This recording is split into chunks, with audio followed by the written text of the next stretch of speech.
আসসালামু আলাইকুম। আজকে বাড়িতে আসছিলাম, পরে দেখলাম আমাদের বাড়ির পুকুরে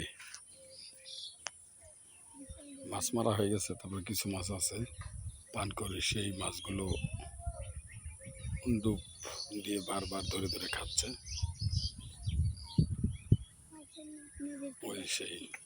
ওই পান করে বারবার পানি নাড়াচাড়া দিয়ে খাইতেছে। তো আসলে গ্রাম্য পরিবেশটা অনেক সুন্দর, অনেক ভালো লাগে। আমাদের পাশাপাশি আরেকটা পুকুর আছে, এই হলো আম বাগান। এটা আমাদের এক প্রতিবেশীর। ওনাদের পুকুরটা অনেক সুন্দর, কিন্তু ওনাদের পুকুরটাও পরিষ্কার, কচুরি বানায় ভরপুর। এটা মাছ ছাড়া হয়েছিল।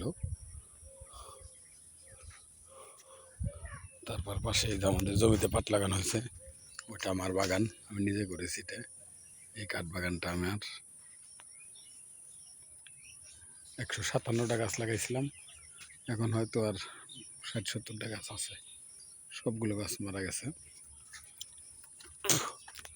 তারপরে এই পাট বুনেছি, এটা আমার। ওই দূরে যে গাছ দেখা যায় ওটাও আমার। ওই পাশে আমি একজনকে দিয়ে দিছি, সে পাট রোপণ করছে। আর এটা আবার আরেকজনের প্রতিবেশীর, সে যে ধান কাটছিল, ধান কেটে রেখে দিচ্ছে, যেহেতু হালকা বৃষ্টি, আকাশে মেঘাচ্ছন্ন তাই। আর এই যে সুন্দর গ্রাম্য রাস্তা, এটা দেখলে মনটা জুড়িয়ে যায়। সব কিছু গ্রাম্য পরিবেশটা আসলে সুন্দর। এই আম গাছে আম ধরে আছে।